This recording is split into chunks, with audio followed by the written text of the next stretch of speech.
to rehearse our presentation and we didn't quite get round to it, so we're going to basically do this now. So you get the rehearsal and finished product all in one. Les and I both work with the Cobb Co committee, and our role today is to explain a little bit of the history of Cobb Co, but not a lot because Councillor Wardman has done a fair bit of that already, and also to explain the program that we've been working with and the function and the role of where we've been and what we expect to do. We're probably also called the Laurel and Hardy Show. Probably, that's not bad. My story is that I was elected to Narromine Shire Council in September 1999, and a week or so after that as elections, we all had to put our hands up to go on the committees that councillors have to do. And I thought at the time I was probably the unlucky one to get Cobb Co. I'd seen the stories of whiplash and things like that as a child, and I thought, okay. Anyway, in those 4.5 years, my passion for Cobb Co, I suppose, has grown not as bad as this one here and that one over there, but especially the one in front that spoke first. But it's getting there. To me, it is the history of Australia. And as Les said, I'm Les too actually. There were 3 Leses on the committee at one stage, so there's 1, 2 and 3. I'm Les too. It is the history of Australia, and I totally agree with Les that being a former teacher, there is not enough Australian history taught in our schools. That was one of the reasons why this education kit was developed, to try and get more education into the schools of our history. Having been educated myself in Forbes, which is, as you will know, is around Yagara. The hold-up at Yagara has been a part of my life for a long time, even as a child, going to school in Forbes. So it's interesting to think the wheel has turned from me knowing about the hold-up of Cobb Co at Yagara to actually being on the committee to try and now sell it to everyone else. I think one of the interesting things to me that's come out of this morning, Dennis talked about Escort Rock and the role that has in history. And we have Wayne Ford with us today, who's a direct descendant of Ford & Co, the company whose coach was held up. We haven't met Wayne until last night, and we very much appreciate him joining us today, but it's part of that history and part of the story. And part of our role is to make sure that those stories aren't lost and we do make these network connections. And we put together as much of the history as we do know. Now, the coach that was held up at Escort Rock was supposed to have been acquired by Cobb Co because they'd actually bought the company several weeks later. The story was that the coach remained in a backyard in Orange and that it was there until the 1930s. That actually has a fair amount of sense because the area that I was told the coach was on was the area that had the house of Mr. Whitney, the Cobb Co director. It was the only house in that whole block in Orange at that time. It does make sense that a Cobb Co bought the company and bought all the equipment, and this coach was, I think, a jack coach, not quite the model that Cobb Co were using. It also was full of bullet holes. Perhaps they did keep it as, I suppose, a souvenir. I've seen photos of the coach, but not so much of a background to be able to pin for sure whether it is the coach, which is photo I coach, supposedly the Escort Rock hold-up coach. But talking to Barclay King out at Blooming Park recently, he showed me a photo of the coach, but it has one of the Whitney daughters standing in front of it. So that's looking more likely that the coach did survive. And talking to Robert Crossy last night, he's heard the rumour of the coach elsewhere in New South Wales much later. So it's interesting that these things possibly still exist. We've got the story to follow through. But it's the movable history side. Did that coach survive? And how long for? And what sort of story? So we've got the human perspective. We've got the story from the descendants, from being able to talk with the Rutherfords, the Whitney descendants, with Wayne. There's the transport side, the technology side, the coaches that may still be out there, the stories that can be told. And largely what we're doing is the storytelling. It's capturing that history and telling it in a story that's entertaining and interesting, and using things like cultural tourism to actually do that.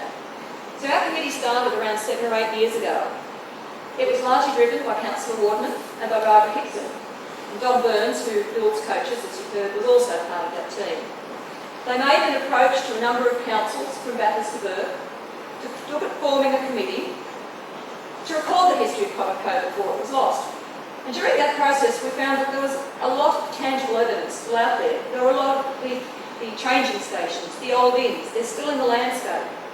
At other cases, because the changing stations were so regularly spaced, you can pick in the landscape where they were. Maybe it's via vegetation, a yucca plant, or an old windmill, or a tank stand, but you can tell the line of the road and where a number of these places were.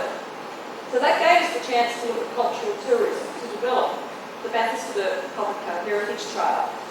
So we developed our first brochure as a travellogue guide, using basically the Mitchell Highway. If you're travelling anywhere in that area, the overlay of history to landscape, we've got the Cobb Co information to help you. We then got into a book, a travellogue book, which is on your tables, written by Diane Simmons. Not meant to be the complete and absolute history of Cobb Co, but again meant to take the landscape, what's out there now, and doing the overlay, being able to explain the history against what's there. We did the education kit, and that was a result of doing a number of reenactments over time and finding out that the school kids were quite interested, but there was very little knowledge in the schools. So we've developed this system. Promoting it's been a little bit of a problem for us, but anyone that's used it has actually found it quite useful. The other thing is the cost of trying to get it into the schools. We've actually put it into all our schools from Bathurst to Bourke, and it's amazing. As I said, I'm an ex-school teacher. I was out of the system when this was put in place, but I did still do work with kids, and very few of them have actually seen this kit in their school. So it's our role to try and get it out there, to keep adding to our collection, trying to make sure that we can get the information there. We actually ran out of our first brochure. We've recently redesigned the second one, which is more user-friendly for travellers and tourists. And there are now 12 local government areas in Bathurst to Bourke. 6 or 7 are very strong financial contributors to our program. And again, we go with the map in the middle, it's a travel guide, and panels on the back that tell us a little bit of the information about each of the towns. What we'd like to do quickly is go through some of our slides. Les came to visit. I work for Orange City Council in spare time.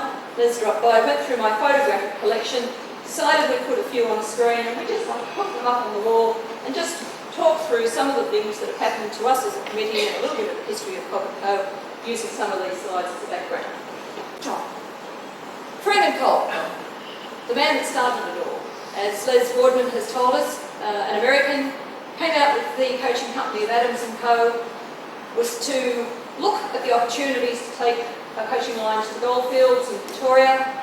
Didn't come up to the standards of expectation, but Adams & Co, Freeman Cobb and 3 friends decided they would have a go at it, and so the company was born. His partners were John Murray Peck, the only one of the 4 to then stay in Australia, and he became quite well renowned as an auctioneer and stock agent. The others were also Americans, the other 2, Swanton and Lambert. One was from Kansas, one was from New York. Swanton ended up doing some coach driving in New Zealand before going back to America, and Lambert went back to Kansas shortly after they sold the operation. We are hopefully in touch with the descendants of the Peck family in Victoria, so that's the only one left from the original 4 that stayed in Australia, but their descendants are still here. The company was then sold again around a number of times, 1861, the consortium headed by James Rutherford took on the company. Next slide, please. I reckon he is a very dashing looking bloke and dynamic. He really took the company out to be internationally renowned. The technology of the coaches and their own business acumen was just amazing. Next one.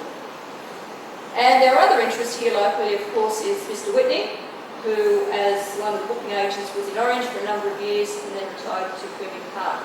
Rutherford was the man out and about on the road. Whitney did a lot of the office management. There were 4 or 5 other directors that stayed with Cobb Co for the term of its time. The 3 brothers, the Robertsons, they covered Victoria, Queensland, and also a base in Sydney. And there were 2 other directors that came and went, not as well known, and the final one was Walter Hall, who ended up putting a lot of time and effort into the Mount Morgan mine in Queensland. Did a very dynamic call who from 1861 stayed with Cobb Co and contributed to its development and its worth basically for the term of their lives. Part of our role is researching the story of all these men and their families, because I think the stories of the wives and the families are going to be equally as interesting, given the amount of country that this team had to follow with their coaching operations and the amount of travel and relocation that they all seem to have managed to do over time. One of the things that we found probably the hardest to do is that to follow the family traits right through to the present day. My partner actually is an O'Malley from Burke, and Amelia was mentioned earlier as one of the bushrangers. They're actually the same family tree, so that Amelia and O'Malley, the change of letters, can change the family history. His great-grandfather actually was a part of Cobb Co in Burke, and we've been trying to get some papers off Mama, as we call her, that she's got, so that the girls can actually do a little bit more research that way. So it's the stories that you often hear by accident, or a connection that we make at a conference or a gathering of some sort, that actually sends you on another track to learn another story. This is now our most famous photo, and after today I think we'll put it away. We seem to have used it a lot. But this was our first trip. The first time that we as a committee decided we would see about working with a coach team, where we met our Queensland team, and it was one of, we've now done 5 different trips round and about, and we've got some members of the group here today who have travelled with us. We're learning all the time. For us it's been a fabulous experience, particularly to work with the boys in the team, to actually see what it's like to harness horses, to put a coach on the road. Especially at 3 o'clock in the morning. morning. Oh, 3 o'clock in the morning. I've heard those stories. Yes, it was very frosty. Bit frosty, yes. Next, please. This one was actually discussed last night. Oh, was it? Yes. Robert, I think, brought it up last night about the fact that it was going past the building out the front and the reflection. Like in a car, you tend to go zoom straight past and you don't worry about the reflections that are actually on the windows. But when this happened, that's what the result was. An unbelievable piece of photography. It's the reflections in the window. Of the council chambers. Yes. And it's, I suppose, it can be looked at as reflecting back at history, and that's what we are. That's what we, as a committee, are doing, reflecting on history. The beginning of the day, yes it was. The beginning of the day. And I actually recommend you travel with the coach team. They do make you get up at 3 and 5 in the morning to round up horses. But the beginning of the day and the beginning of our story, because we had gone from that part of recording the history to then looking at trying to actively do something with it, to, in a small way, use heritage tourism. And yes, this was a very early morning start, but again, just indicative of what it was like. Those coaches worked very long days, and if you're on the road with them, they still work very long days. Next. Yes.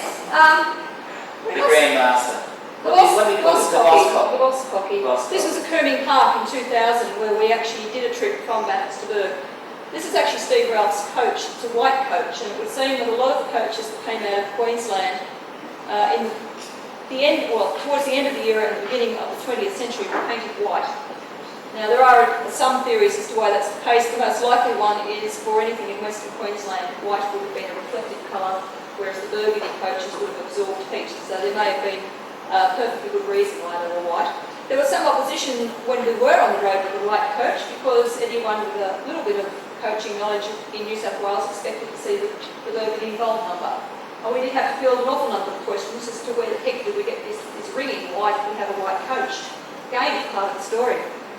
There's actually, there has been a white coach at home that we've had there that's been used for weddings.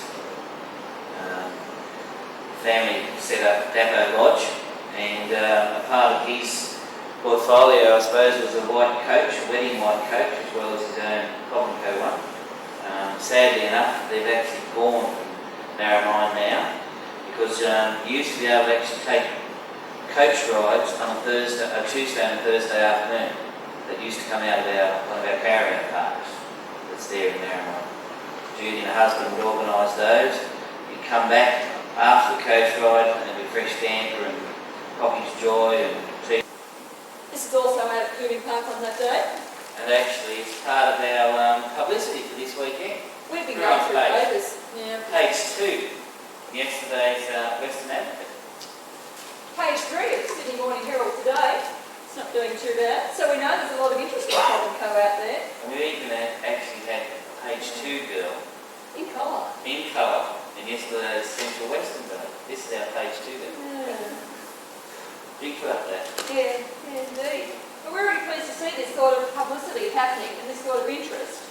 We're getting very good local press, not about us, but about what we're doing, about the Cobb Co story. And so to have things like the Sydney Morning Herald also running the story and running it on page 3 on Saturday is definitely showing that there's interest. And so we really do believe that there is quite a good future in keeping the Cobb Co story alive. This is a good one. I enjoyed this one when I found it. It's part of that little first journey to the white coach, wasn't it? It was the 2000 journey. And it's interesting to see the old method of transport. Right behind the support team, what is it? The modern horse, the cars. Indeed. Next. We'll just go through a couple of images, but again, these are just taken from our collection of photos from some of our trips, and this is when we were visiting Blaney School. Next. And when we got out to Coolabah, wasn't it, I think, in the red dirt. Actually, I think, Marcia, that's that fruit box, the drink box you gave us, isn't it? You turned up on a trip here in Bathurst, decided the coach was a little hard to get into, came with Quite the a change of drink plan, box, and we actually took it with us. We still had it at Coolabah. I think we were still using it for. Thank you. I hope you don't want it back, because I have no idea what they've done with it. Still got it, good. This is Dave Walker's coach. There's been an interest in coaches, and there have been a number of people who've then taken as a hobby of buying a coach. Robert Traves at Cara has one. Robert, you work with Les on this one. And Dave Walker out of Forbes, he retired from his business, got a coach off Don Burns, and he's now running quite a number of trips round and about. And this was actually a promotion out at Lake Jellicoe during Year of the Outback that he turned up for as a promotion with Tourism New South Wales. It's a good place for the dog to ride too, isn't it? Oh, what if they got seasick? Yeah. I don't know. With the Carlton draft horses, the dog actually runs around underneath the wagon. Yeah. Wouldn't want to get too many bumps with that one. No. Next. Year of the Outback, 2002. Barbara and Heather were on tour. We ended up running 2 Cobb Co trips at Bourke, one from Barrington to Bourke and the other from Bawarra to Bourke. We had Dave Walker's team, and we were working with another Queensland team with Bob Edwards, who was Toowoomba based. And Barbara and Heather spent many days running around from Barrington and Warriner to Bourke, coordinating the whole thing. The Bree to Bourke trip was great. They were a fabulous bunch. They packed their swags. They travelled with the team for about 3 days. They had a whale of a time. I knew we were in trouble the very first day for several reasons. They had a camp cook travelling with them. His name was Tractor, and he was the Australian yarn champion, spinning champion. So we knew he was going to be entertaining. When we took the crew over there, they pulled their pocket money and took the coach to the pub and bought some reserves, so we knew they were going to enjoy themselves. But they did. They've really become quite a bit of a family. David Rutherford was with us on that trip. And as much as I keep saying we won't do another reenactment, well, we've done 5, and at present we're under some pressure to look at doing another one. Again, a scene out of it. Every so often we have to cut fences to get through. Because they couldn't go over there. Yeah, the modern grid system doesn't take the coaches, and quite often the gate beside the grid wasn't wide enough for the coach. So a bit of negotiating and a set of pliers, there was a bit of fencing to be done.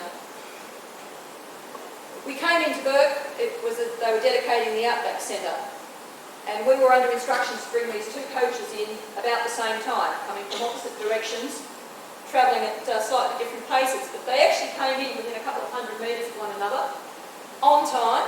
We were told we'd actually ruined Burke folklore. In Burke, you do things at Burke time, which is anything up to 3 hours after the set time. And we turned up on time and within a couple of 100 metres of each coach, so they said, no, we can't have that. But it was a good year of the outback exercise was to be involved in. And this is Bob's team. This is coming down the highway. Next. The people we meet on the way. The faces. The faces. And the network, the family that sort of pops up around us. This is Keith Houghton, who's with us today, and he's been with Steve on a number of our reenactments. But really that photo's there to just to remind us of the number of people who have so kindly given their time, their information, their support, and helped us move our program along. Fun things happen. This is Narromine. Yes. Harley Davidson crew decided they'd ride out to meet us one Sunday morning, and they did. So we've got the coach coming down the road, flanked by the Harley Davidson team. We did a lap of the main street of Narromine and then retreated to Judy's caravan park, where she was having one of those cancer fundraising morning teas. We had a passenger with us who was in her 90s. They put her on a Harley, so she had the Cobb Co coach trip, and then she hopped on the Harley and had a cup of tea and went home, and is still talking about it today. Nearly 100 now, I suppose. I suppose so by now. And this crew there, the Harley Davidson mob, they like doing Cobb Co trips, and they will apparently appear all over New South Wales for weekend get-togethers. Heard we were on the road, got together and came out to meet us. And they were the sort of fun things that happen on the side that you don't plan for. But it does show the incidentals, and it also shows just the depth of interest that there is in Cobb Co for all sorts of unexpected sources. The more traditional, this was when we launched our first brochure in Orange in 1999, and the Lachlan Living History Group decided they would like a role, and they came along and did a Guard of Honour for Hazel Hall, who was the chair of Heritage Council at that stage. Did you have trouble with the guns with the police in that one? Yes, the police decided that they would do one of their licensing inspections. This crew worked frequently in the area and very much on Australia Day out at Carport. Our event was the one that the local constabulary decided they would come and check the firearms licensing. Everything was in order, but it was again an unexpected hiccup that we had to deal with on the day. These are some of our modern day travellers. This is the crew that travelled from Brewarrina to Burke in our year of the outback. And we went up to the top of Mount Oxley one evening to view the scenery. Les 3 is the gentleman on our left-hand side, wearing the dark attire. He was, at that stage, a very good-hearted local who then stood for council and became one of the Burke Shire councillors and served on the Cobb Co committee. So we met him privately, and then he joined us on the committee. And he's since retired and moved up towards the Glasshouse Mountains in Queensland. But again, one of those wonderful people that comes into contact with us and then actually ends up contributing on our committee. And of course, we can't forget the horses. No, where would we have been without those horses? And in history, where would Cobb Co have been without their horses? We've actually been talking to the Australian Stock Horse Society to make sure that the story of the horse is not forgotten, and the history of the Cobb Co horse breeding somehow is included in some of the work that's being done there. It's something that we're still trying to follow up. It's the next part of the work. It's another part of it too, and so whilst we're talking transport, we're talking movable heritage, we're talking family history, the equine side of it and recording that story is another part of what we're looking at doing. I rather like this one. Councillor Wardman with the coach out at Burke, on the gateway to the outback. And given that Cobb Co links so many places and so much of the outback, we just like that photo for what it represents. The end of the day. At the end of one of their day trips, one of the days of the trip, what happened? They went fishing, didn't they? Didn't catch a thing. The deer was nice down on the Lucky you had something else to dinner. Yes, I think so. Yes. But I mean, it's a way of us saying the days of Cobb Co go from morning to dark, or dusk to dawn, but the stories keep going too. As I said, our contacts that we run into and hear a connection somewhere along the line makes the story keep living. Our next few slides actually show some of the way houses, the inns. Oh, there you go. There's the reenactment of the hold-up. So things we get involved in too. The picture on the front of our education kit is the Bailed Up, the Tom Roberts painting. Inverell has an arts festival every couple of years. The last one they held featured Bailed Up. And we were asked to be involved to recreate the image.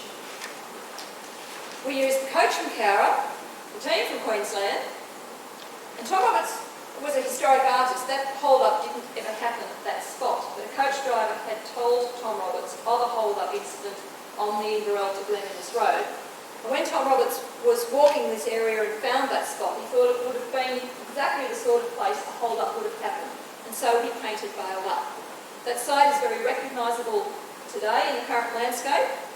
And so our committee and our coaching team was involved in creating this scene, which was a fabulous thing to be involved in, and somewhat sort of spine-tingling to be part of the ongoing sense of history, being the first team to actually redo this.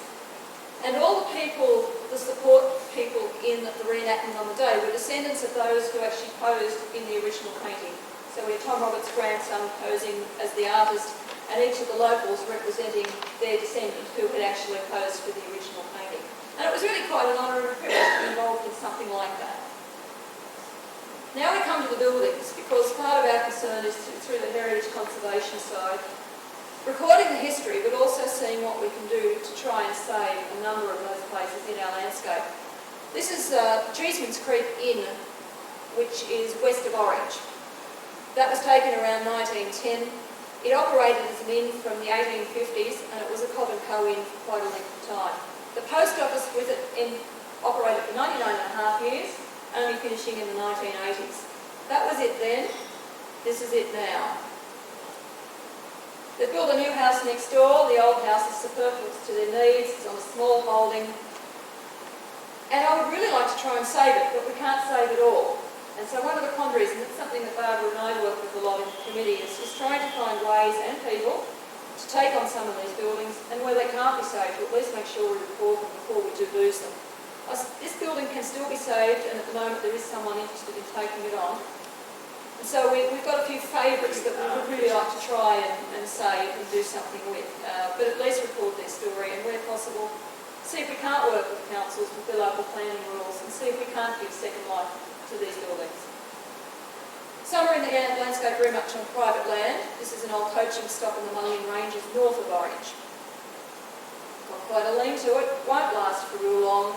Obviously is superfluous to the farmers' needs, but it's a fabulous part of our history.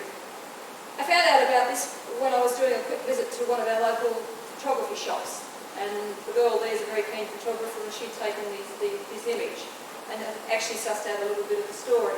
So it's the network, it's the people who can come to us who are prepared to share what they know, that then add to our overall knowledge of how the system works. Sometimes there will just be a simple thing left on the landscape. This is out around the Burke area, where all you've got is the framework and the tank stand. But because of the spacings, the distance between the change stations, and because of local history, we do know that that was a former Cobb Co changing station.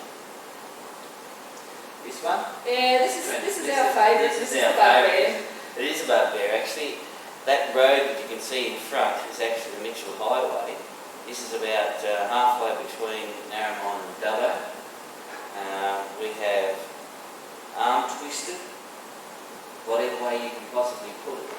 Tried to bribe, I suppose. We've had Barbara infiltrate Dubbo Council. We've done a lot, and we still haven't been able to resolve some of the council planning issues to try and get that building onto a separate title of land that someone may be able to buy and conserve. And the longer that we can't find a solution to it, the more dilapidated the building gets, and every time we drive past we all grimace these days. I drive past probably 2 or 3 times a week. Certainly we can't save it all, but buildings like that are so close to the highway that have such a story to tell, it does seem a shame that the effort is not made to save it. One of the main things with this is local government planning laws that don't allow small holdings of rural land, and therefore the difficulty in trying to find a way of saving a building. And stuff like that.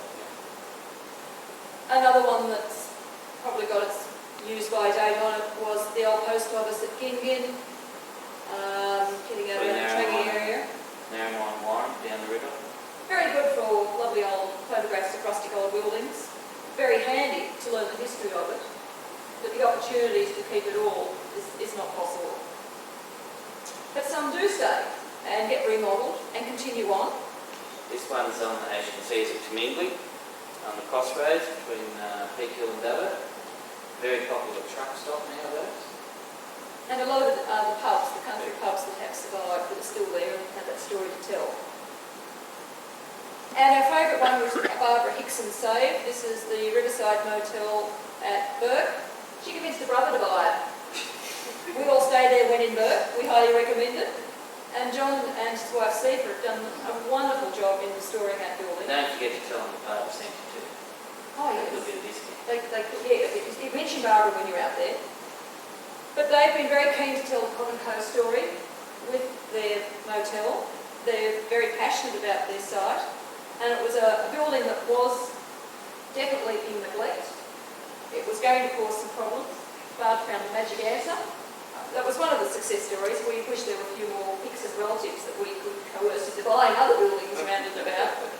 But the example really is that there are opportunities for ongoing life to these buildings, economic opportunity developments, and this one in Burke has now become an anchor for our Cobb Co story out there. Cemeteries are a bit of a fave with me, but of course they complete that part of the family history link. This is the grave of the Whitneys in Orange. The Rutherford graves are here in Bathurst. And we're also finding some very interesting family history stories coming through. We have a presenter later in the day talking family history, because it's through that level that we're going to learn so much more. My interest there is perhaps not so much the directors, but all those others, the coach drivers, the innkeepers, the road managers, the grooms, the blacksmiths, all those other people associated with Cobb Co, whose stories can so easily get lost. The cemeteries is a good opportunity and catalyst to get those stories. One of the ones I'm chasing at the moment is a gentleman by the name of Lewis Rogers. He was a coach driver. He died in Orange in 1867. He died of pneumonia, which was fairly common for Tablelands coach drivers. His story, he's buried in Orange, but it's an unmarked grave, so we won't have the headstone. But we do hope to be able to find the story. We hope to be able to find at least the area of the cemetery that he's buried. And with him in particular, the family would like to put a marker there when we get a little bit further into our history search on it. But we are finding through obituaries a wonderful level of history that's telling us about the day-to-day operations of Cobb Co and those people who were involved in it. Sometimes in a smaller way, but the story is always colourful. And we want to very much try and collect those stories, to the point that we're going to try and work with Interstate, with Queensland, and very much hopefully Victoria, to start compiling some of these family history stories. Because Cobb Co started in Victoria, but came to New South Wales and then went to Queensland, we've got this transition of people moving across those three states. There's links overseas because some of these people did go back to America, and we're finding opportunity through family history to trace a lot of these stories and to add to what we know. That actually concludes our presentation. We'd be more than happy to talk. No, it doesn't. You've got something on the floor to show. Oh, all right. Then we can go and have a cuppa. Well, it leads into being a cuppa. Oh, yeah, it does. That too. We actually have received some acknowledgement for what we have done. This is the National Trust Energy Australia Heritage Award. The Cobb Co Committee were winners in 2001 for our education kit, and the year before that, wasn't it, for our overall project for the Tourism Heritage brochure. To us, it's very important. We're a small group. We're, I think, a passionate group, and it's really wonderful. You can see by the passion. That we are having recognition within the heritage industry. So that to us is a sign that we certainly are on the right track with this. These are great. Yes, they're over there. If you haven't, they're over on the table. I don't think they were in the packs, were they? So they might need to. Now, before I came down to Bathurst yesterday, a friend rang and said, "You better come around past my place. I know you're busy." The Hotel Novelist in Orange had been getting rid of some of its early crockery, and that's a coffee mug that you can't see from here that says Hotel Novelist Australia. But my friend said, "I couldn't resist these. I had to get them for you." They are a coffee set. They have the little Cobb Co logo on the saucer and the cup. I haven't had them dated yet, but I'm thinking probably 1940s. Murray Brown from the Heritage Office is up the back. He's going to be talking about movable heritage later on. And as recently as Friday, Murray, look what I've got, more movable heritage. Again, not really related to Cobb Co, but it's fascinating with this logo on hotel crockery. And the Hotel Canobolas in Orange was the hotel in the 1930s, 1940s. And I just find it fascinating in the process of the place that hotels played, linking the coaches and the like, that on some of their crockery they had the coaching logo. And for me it was a little bit quirky but rather nice that this turned up on Friday and included the logo and seemed to continue the story